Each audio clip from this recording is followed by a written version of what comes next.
to digital to save on the paper, and boy, that was interesting. So, sorry for the delay. The computer completely stalled out, and I had to go for a full system reboot. Good morning again, everybody. Sorry for those of you tuning in online, technical difficulties. Today we are in actually week 3 of a 5-part message series called Stand. And what we've been doing is we've been looking at 5 different Old Testament stories from the book of Daniel. And through his example, we've been talking about how do we as Christians stand strong as Daniel did in all these incredible examples. And so if you have your Bibles with you, turn them please to Daniel chapter 6. Daniel chapter 6 is where we will be for the entire day. And so while you're turning there, let me give you sort of a quick review of where we've been so far. You'll remember back in week 1, we talked about how do we as Christians stand out. And we saw how Daniel would not compromise his beliefs as God calls us to be holy, to be set apart, to be different from the rest of this world. Last week we talked about how do we stand up for truth in the right ways, at the right time, and for the right reasons. Next week is probably my favorite message of the series, as we're going to be talking about how do we stand in our faith through the power of prayer. And what we're going to see that makes this message really so special is we're going to get sort of an inside look at God and his angels and how they view the prayers of the saints. Kind of fascinating to me, and I cannot wait to share this message with you, as I believe it'll help minister to many of you who are maybe in a waiting season in prayer as you wait. Today, though, what I want to do is I want to talk about standing strong. Standing strong, and we're going to do that by looking at a story that if you, grew up in Sunday school, maybe you had one of those Sunday school teachers with the little felt boards, and you would do the scenes like Noah's Ark and Jonah and the fish and Daniel in the lion's den. And so really what makes this really sort of a challenging story teaching is a lot of times people will hear it in almost this childlike version, right? Where Daniel's this sort of young, handsome little boy, and there's these cute little lion cubs, that he kind of cuddles up to. They're just sort of hanging around when he goes in the den. But the reality is, of course, it was nothing like this at all. First of all, at this point in our story, Daniel is about 80 years old, okay? It's about 539 BC. If you go through chapter 5, has some pretty good historical dates. And so we're well into over 7 decades where Daniel has been faithful in serving his God, despite the fact that he's been in exile, living in Babylon almost 1,000 miles from his home for most of his life. And so in Daniel chapter 6, we're going to see that Daniel's actually serving under a different king. Of course, we've been talking about King Nebuchadnezzar, and he's actually serving under King Darius now, just another Gentile king, as the Medo-Persian Empire moved in and defeated King Belshazzar, the king of Babylon, at the end of chapter 5. So this is actually now the 3rd king that Daniel's had to serve under over the last 60 years or so. And what's interesting about King Darius is history records him as this administrative genius. And so when he first starts ruling over the kingdom, he inherits these Babylonian satraps. Basically, satrap is just a cool word which means a kingdom protector. And aware that some of these satraps might steal from his kingdom, King Darius appoints 3 trusted administrators over these 120 satraps, and Daniel, we'll learn, was actually one of these trusted administrators. Their job would be to protect the kingdom from corruption, prevent loss from military revolts, and to guard the financial affairs of the nation. So let's jump into the text, and we'll get some further details as we read along. Daniel chapter 6, we'll start out with verses 1 through 3. Verse 1 says, "It pleased Darius to appoint 120 satraps to rule throughout the kingdom, with 3 administrators over them, one of whom was Daniel. The satraps were made accountable to them so that the king might not suffer any loss." Their job is to protect the kingdom. Verse 3, "Now Daniel so distinguished himself among the administrators and the satraps by his exceptional qualities that the king planned to set him over," check this out, "over the whole nation." All throughout Daniel's life, we see him standing out, serving with an excellent spirit, while always being faithful to God. The king looks on and says, "Daniel is head and shoulders above anyone else in the kingdom. I trust him so much he will be second only to me." Sounds like a great day for Daniel, doesn't it? Daniel gets promoted. He's still serving God. He's being a great witness to those around him. But the reality is, what looks like a promotion on the inside actually introduces a lot of trouble from the inside, and the other 2 administrators, they get jealous. In fact, I think it's probably more likely they were probably crooked and were probably stealing from the king and knew that Daniel would probably catch them eventually and report them. So, at any rate, the other 2 administrators, they're like, "We got to get this guy out of here." And so they devise a plan to get rid of Daniel. And it is in this spirit that they go after him, but we're going to watch as Daniel stands strong with supernatural strength that can only come in a deep, faith-filled relationship with the living God. And so, from Daniel chapter 6, what I want to do is show you 3 truths that will help you to stand strong when opposition comes. If you're taking notes today, the first of these truths is this. Number 1, when God raises you up, expect people to tear you down. When God puts you in a position to be used, expect people to tear you down. And a lot of times what makes this such a challenge is, don't be surprised when it's people that are closest to you. It's the nature of the beast. Now, what's this look like for you? Well, maybe it's you feel called to be a stay-at-home parent, okay? And all your friends, they have their careers, and all their concerns are really about making that extra money, but you feel called to invest in your children. So you decide to stay at home and educate, or you decide to do something else to put God first and in order in your life. You might do what I did. You leave a well-paying job because the work environment that you're in is just toxic.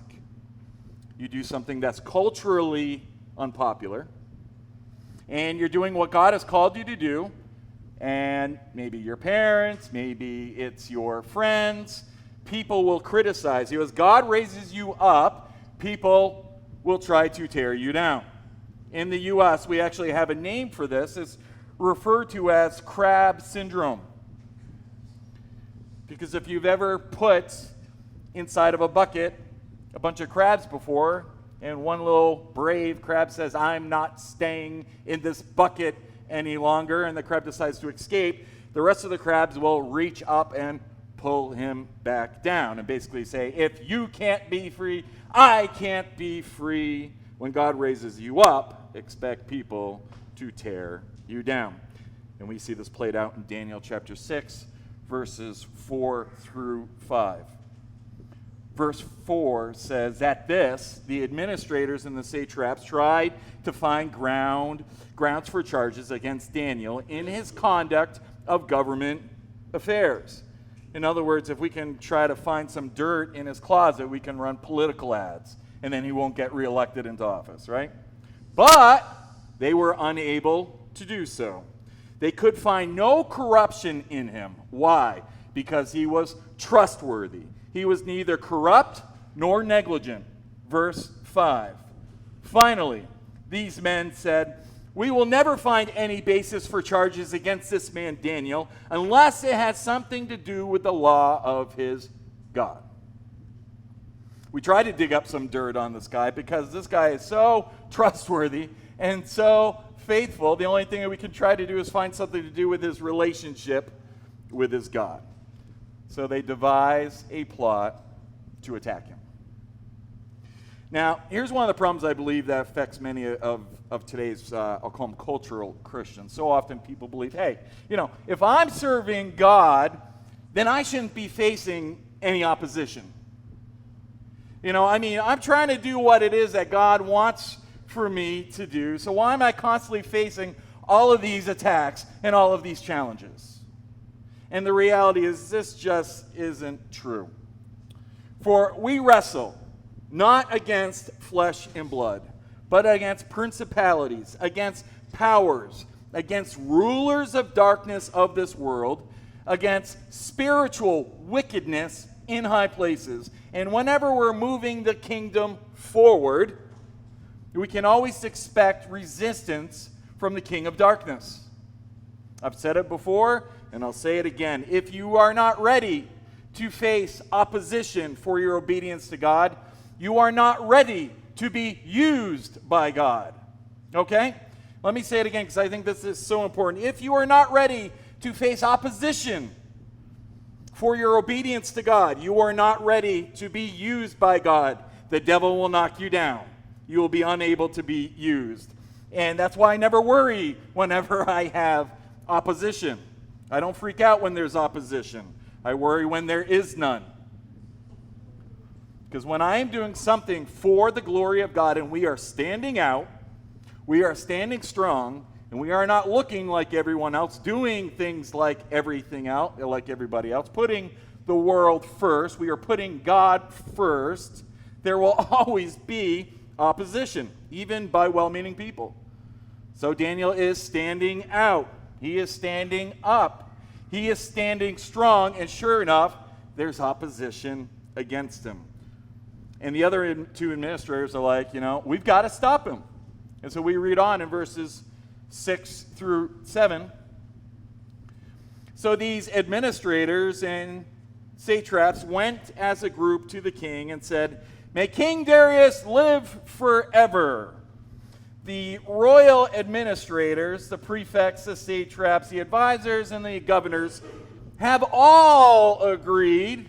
Well, they didn't all agree. They left Daniel, the top administrator, out of this little plan. We all agree that the king should issue an edict and enforce the decree that anyone who prays to any god or any human during the next 30 days, except to you, your majesty, shall be thrown into the lion's den.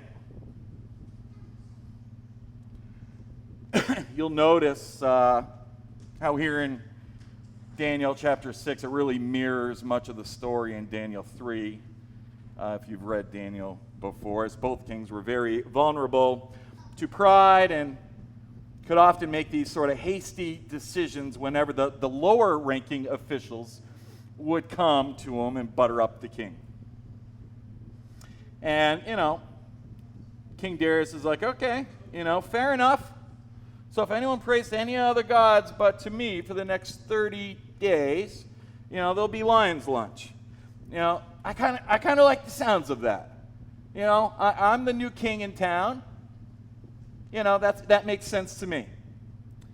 And now this created obviously a pretty big problem for Daniel because the other administrators knew Daniel was a great man of prayer. It's interesting. I wonder if someone made a law like that today, I wonder how many people would worry about you because you are known for a great person of prayer. Interesting. Think about that for a moment. I did this week. They knew ahead of time that this would create a problem for Daniel because Daniel was known as a man of prayer. I just love that. Now, here's the challenge. When we get to this part of the story, it's easy for us to think, the cute little lions, Daniel just goes down there, nothing to fear. But he had no idea whether God was going to rescue him or not. He had no idea. He simply had to make a decision, And I see he had basically three real options. The first option would have been to just stop praying, right? He's 80 years old. It would have been real easy for him to say, God, I've been doing this for 30 years. Can we just all take a month off, right? Can we all just agree to that? That's cool, right? I mean, I'm 80 years old. I'm much more effective here than I am dead, right? So I'll just do that for a month, and then we'll be back together again, and you'll understand. The second thing that he could have done, quite honestly, was probably what I would have done. I would have just prayed silently, right? Honestly, that's probably what I would have done on the spot. I'm just not going to pray out loud. I'm just going to pray silently. Just go off to another room. What are you doing, Nick? Not a thing. I'm just sitting here thinking, are you praying? Nope. Nothing at all. I think, honestly, put into this spot, that's what I would have done. Or the third thing that he could have done is kept praying publicly, praying aloud, and risked death. Okay? Risked death. And that's what Daniel was willing to do, because his faith in God was just that strong. That's the kind of faith that Daniel has. Now, I'm asking the question, what in the world built that kind of audacious faith? How did he have such a deep faith in God that he was able to stand strong in the face of possible death? And that leads us to our second thought for today that will encourage you to stand strong, and is this: kneeling to pray is what gives you the strength to stand. Kneeling to pray is what gives you the strength to stand. Verse 10 is so powerful. Now, when Daniel had learned that the decree had been published, what did he do? He went home to his upstairs room, where the windows were open towards Jerusalem. 3 times a day, what did he do? He got down on his knees, and what did he do? And he prayed. I love this. Giving thanks to God, just as he what? Say it aloud with me. Just as he had done before. 3 times a day, he would get down on his knees, and he prayed just as he had done before. You see, our first response to trials should never be to panic, but always to pray. Our first response to trials should never be to panic, but to pray. And I love how Daniel first prayed thanking God. Despite his trials, despite his situation, regardless of whatever else might have been going on in his heart, Daniel first gives honor and reverence to God. And then in verse 11, it says, then these men went as a group and found Daniel praying and asking God for help. Wow. Daniel thanks God first, and then he asks God for help.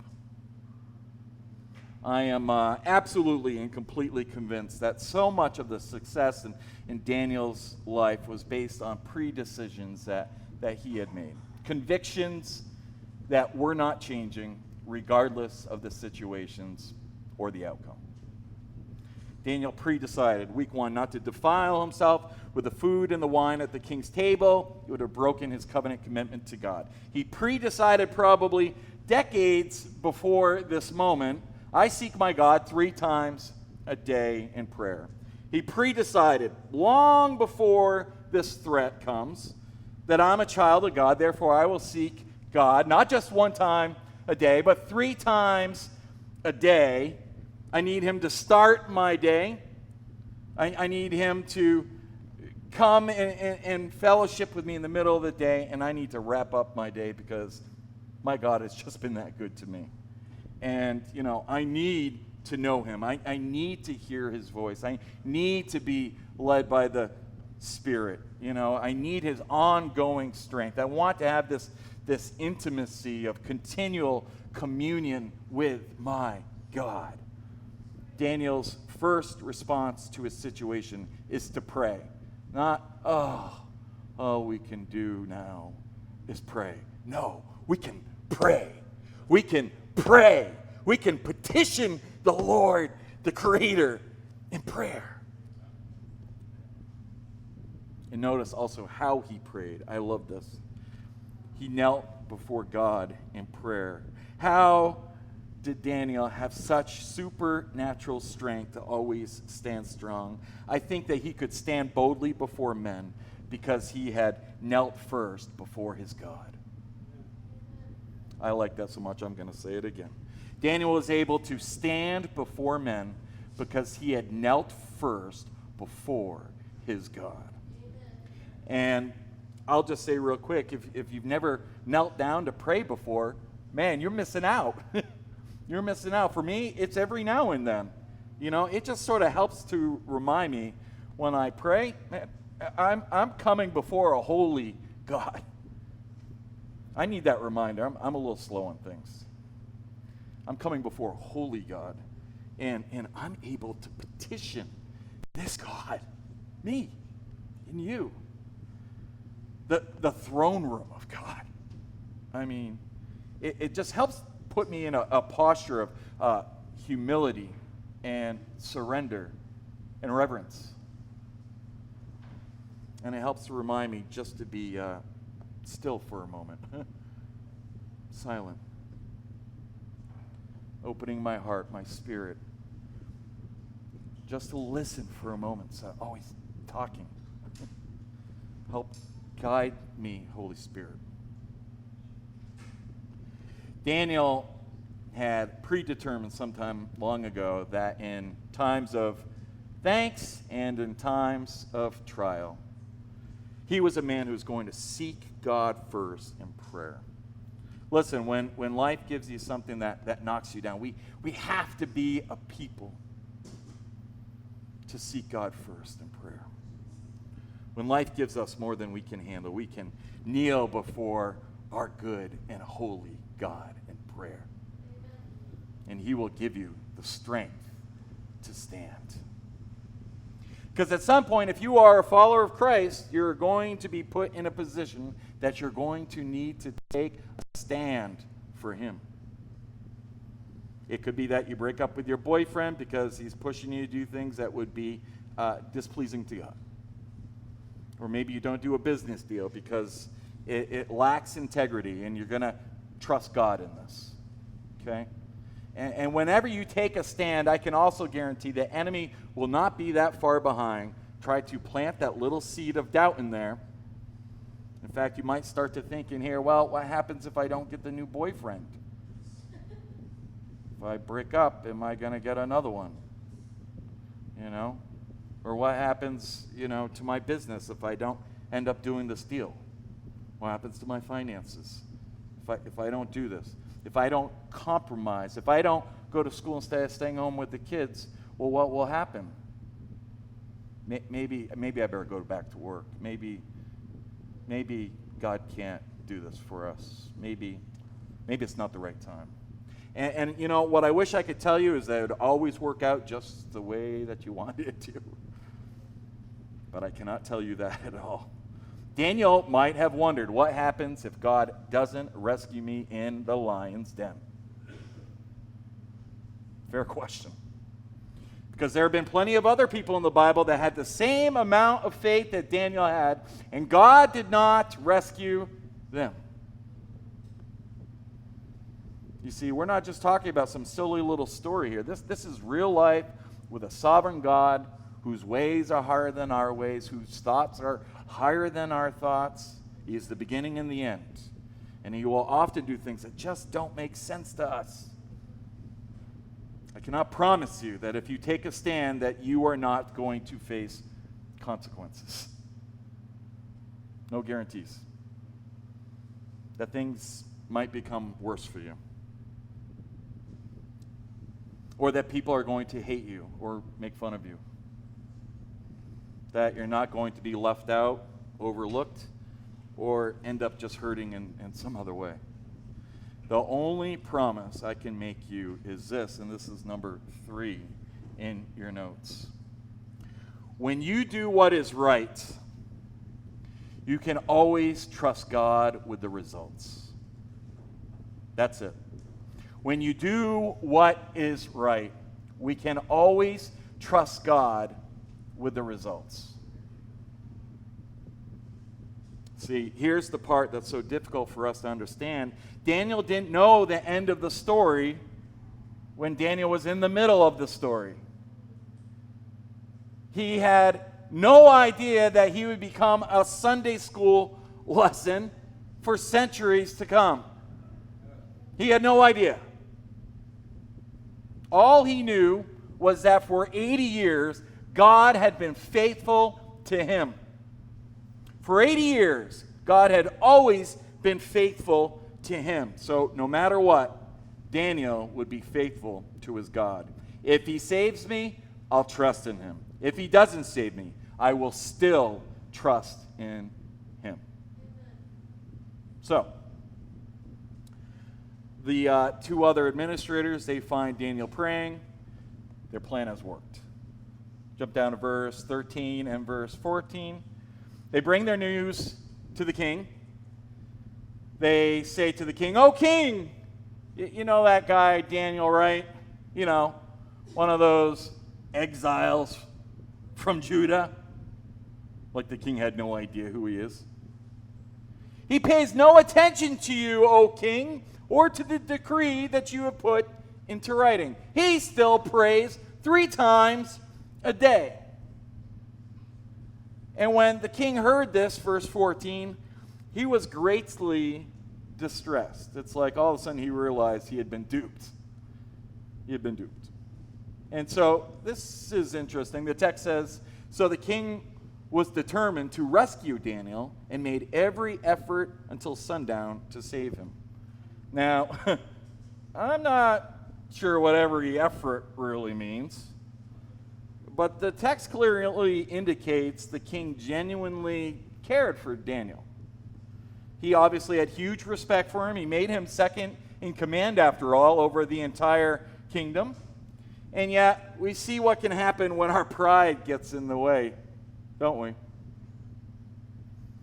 King Darius is left dumbfounded. He's been duped by 2 of his top 3 right-hand men. And in verse 15 and 16, it says, "Then the men went as a group to King Darius and said to him, 'Remember, your majesty, that according to the law of the Medes and the Persians, no decree or edict that the king issues can be changed.' So the king gave the order, and they brought Daniel, and they threw him into the lion's den. And the king said to Daniel, 'May your God, whom you serve continually, rescue you.'" What a statement to the kind of faith Daniel had, that a pagan king would say to him, "May your God, whom you serve continually, rescue you." Verse 17. "Then a stone was brought and placed over the mouth of the den, and the king sealed it with his own signet ring." Sound familiar? "And with the rings of his nobles, so that Daniel's situation might not be changed." Heartbroken, the king returns back to his palace. The text says that he was so burdened by all this that he didn't sleep. Instead, he spent the night fasting, and he refused his usual night entertainment activities. Verse 19, though, says, "At the first light of dawn, the king got up, and he hurried to the lion's den. And when he came near the den, he called out to Daniel in an anguished voice, 'Daniel, servant of the living God, has your God, whom you serve continually, been able to rescue from the lions?' Verse 22, Daniel responds, and he says, my God sent his angel, and he shut the mouths of the lions. They have not hurt me, because I was found innocent in his sight. Nor have I ever done any wrong before you, your majesty.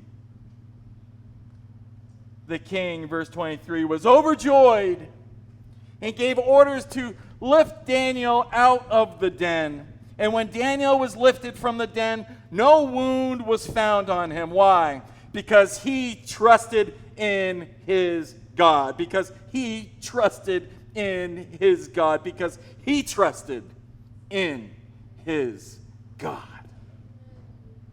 When you do what is right, you can always trust God with the results. But there were two guys who didn't do what was right. And the king called them in and said, and at the king's command, he threw them into the lion's den, and the angel was tired from working all night. And so he did not protect them. And in verse 26, the king issued a decree. He said that in every part of my kingdom, people must fear and reverence the God of Daniel. For he is the living God, and he endures forever. His kingdom will not be destroyed. His dominion will never end. Daniel stayed faithful to his God, and God was faithful to Daniel. And even if God had chosen not to close the mouths of the lions, Daniel still would have said, my God has always been faithful to me. So, if you're facing some sort of opposition, and I know so many of you are, remember, when God raises you up, expect people to come and tear you down. Unfortunately, that's just part of it. When we're standing out for God, that's just part of it. We're shining like a light, a beacon light. When you're called by God and you are doing things differently from this world, the world, it might hate you. They might reject you. They might call you hurtful names. But listen to what James says in James chapter 1, 2 through 4. This always encourages me. He says, consider it pure joy, my brothers and sisters, whenever you face trials of many kinds, because you know that the testing of your faith produces perseverance. And let perseverance finish its work, so that you may be mature and complete, lacking in nothing. So don't worry if you're facing opposition for your obedience to God. Worry if you are not facing opposition. Kneeling to pray gives you the strength to stand. If we're going to be spiritually strong, like we see Daniel is here, we have to be a people of prayer. We have to be a people, a church of prayer. Start off your day by spending some time with your God. Seek him in prayer. Read a devotional study before you quickly run out the door. Give God a moment of silence to speak into your spirit. Let him lead you. Because when you do what is right, you can always trust God with the results. And I'll close with this. Most of us, we're probably not going to end up being thrown into the lion's den physically. But spiritually, I can assure you that you already are. Make no mistake about it. This fallen world is the devil's den. The Apostle Peter rightfully warns us to stay alert, to be of sober mind, he said. Why, Peter? I'm pretty comfortable here. What's the problem? He says, your enemy, the devil, yeah, that one. He prowls around like a roaring lion looking for someone to devour. So be alert, brothers and sisters. For we battle not against flesh and blood. So you think that you're fighting your boss. fighting your neighbor, fighting your brother or sister at church. You're not actually fighting them. That's not who you're really up against. Our battle is against the powers and principalities of this dark world. They're the ones who are pulling all the strings. So what do? We stand firm in the faith, and we put on the full armor of God. We put on the helmet of salvation, the breastplate of righteousness, the shield of faith, the belt of truth, the shoes prepared with the readiness of the gospel, and the sword of the Spirit, which is the word of God. And when we've done everything else, what will we do? We will stand, because our God has been faithful to us through Jesus Christ, and we will always be faithful to him. Church leaders, if you would please come forward this morning. I just want to encourage anyone today who's maybe struggling in some walk in their faith. Maybe this idea of standing strong, sounds real good to you, but you've struggled for such a long time. You could really use the power of prayer to lift you up. And I know our leaders here would love to be able to pray with you this morning. Maybe for you, the Spirit's moving you. You feel the presence of God calling, and you're not really sure what you should do next. If that's you this morning, please listen to the Lord. Listen to the Spirit's prompting. Come forward this morning, as one of our leaders would love to talk and pray with you. If you're able, please stand as we sing the invitation song this morning.